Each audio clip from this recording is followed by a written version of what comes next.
Shalom warga kerajaan, Kingdom Message kita untuk minggu ini terambil dari khotbah kita tanggal 25 Oktober oleh Pendeta Kris Manusama dengan judul Iman yang Membawa Kemuliaan. Kita bawa dalam komsel kita dengan judulnya Di Balik Penderitaan.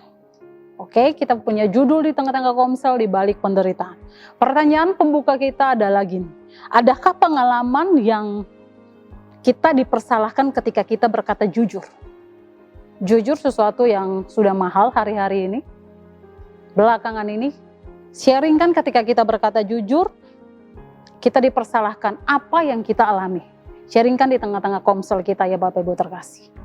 Untuk minggu ini, ayat pembuka kita, ayat pendukung kita terambil dalam Roma 8 ayat 18, berbunyi demikian.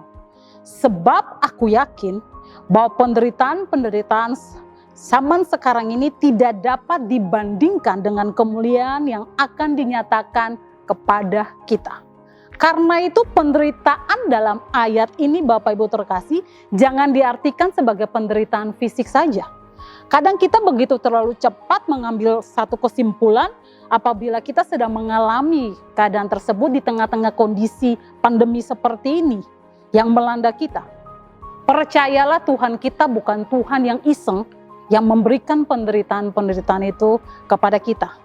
Mari kita pahami penderitaan di sini adalah penderitaan karena iman kita kepada Kristus. Penderitaan dalam ayat ini adalah penderitaan karena iman kita kepada Kristus. Contoh adalah ketika kita berkata jujur, kita tidak akan disukai oleh banyak orang ketika kita dalam satu lingkungan tempat kerja kita. Kadang ada cibiran, kadang ada tekanan, apa yang dirasakan ketika orang berkata jujur. Jadi, penderitaan di sini adalah penderitaan yang timbul karena kita melakukan kebenaran sesuai dengan firman Tuhan. Sekali lagi, penderitaan yang timbul karena kita melakukan kebenaran sesuai dengan firman Tuhan. Nah, penderitaan yang semacam ini yang tidak akan sebanding dengan kemuliaan yang akan dinyatakan kepada kita. Dalam ayat ini menuliskan seperti demikian. Di depan sana ada satu kemuliaan yang dinyatakan di depan kita. Di depan sana ada satu kemuliaan yang dinyatakan buat kita. Ini berarti bahwa segala sesuatu yang terbaik ada di depan kita, bukan di belakang, bukan masa lalu kita. Dan semua yang terbaik tersedia bagi kita yang tetap kuat, tetap teguh dalam iman kepada Kristus. Sekalipun ada penderitaan yang saat ini kita rasakan, sekalipun saat ini kondisi kita lagi nggak enak. Ayat ini diawali dengan perkataan ini Bapak Ibu terkasih, sebab aku yakin. Untuk kita bisa tetap teguh, untuk bisa kuat, iman kita perlu keyakinan yang besar. Pertanyaannya begini, keyakinan apa yang kita pegang untuk melewati hari ini? Kita dengar omongan orang kah? Kita lihat kondisi sekitar kita kah? Kesimpulan yang kita ambil kah? Ataukah keyakinan yang kita dengar dari apa yang Tuhan katakan di tengah situasi yang sedang terjadi? Saat kita pegang apa yang Tuhan perkatakan kepada kita, di situ hikmat yang kita dapatkan. Dan hikmat itu bukan hikmat dari dunia, tetapi hikmat dari Allah sendiri. Dalam Efesus 3 ayat 10 menuliskan supaya sekarang oleh jemaat diberitahukan berbagai ragam hikmat Allah kepada pemerintah-pemerintah dan penguasa-penguasa di surga. Efesus 3 ayat 10. Satu hal lagi yang perlu kita mengerti demikian Bapak Ibu, bahwa kemuliaan yang Tuhan janjikan di depan sana tidak bisa kita terima jika kita hanya jadi manusia biasa. Bapak Ibu menginginkan kemuliaan, kita nggak bisa hidup jadi orang yang biasa. Kita nggak bisa hidup jadi orang yang hari-hari ya gini-gini aja. Yang penting lempeng-lempeng aja bisa jalan, nggak bisa. Alkitab menuliskan gini, kita perlu menjadi manusia baru. yang diciptakan menurut kehendak Allah dan kebenaran dan kekudusan yang sesungguhnya. Menurut kehendak Allah dalam kebenaran dan kekudusan yang sesungguhnya, seperti yang tertulis dalam Efesus 4 ayat 24 berkata demikian, dan mengenakan manusia baru yang telah diciptakan menurut kehendak Allah di dalam kebenaran dan kekudusan yang sesungguhnya. Jadi jika pingin itu semua, kita harus hidup menjadi manusia baru. Ada satu perkataan Om Kris yang bilang bahwa pengertian mesbah, kalau kita mau jadi manusia baru, kita perlu punya hubungan terus dengan Allah. Om Kris memberi pengertian mesbah dalam dipanggil untuk mendekat. Kita mendekat kepada Tuhan. Kita bangun kehidupan kita dengan Tuhan. Di situ kita akan mengalami perubahan dalam kehidupan kita. Kita nggak bisa akan berubah dengan sendirinya, tidak. Kita mengenal Tuhan, kita belajar dari apa yang Tuhan mau, itu akan merubah kehidupan kita. Mari di tengah kondisi yang sedang kita alami hari-hari ini, kita semakin mengembangkan hidup saling menguatkan, saling menasehati, saling mendoakan, satu dengan yang lain dalam komunitas. Tetap ada dalam komunitas, itu sangat penting. Mendoakan, saling menasehati, saling mendukung, itu penting. Kadang Tuhan titip hikmat kepada kita melalui nasihat yang kita terima dari orang lain.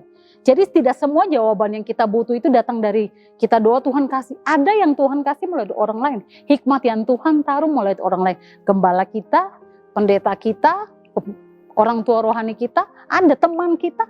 Di mana aja Tuhan bisa taruh orang yang tepat untuk menyampaikan itu kepada kita.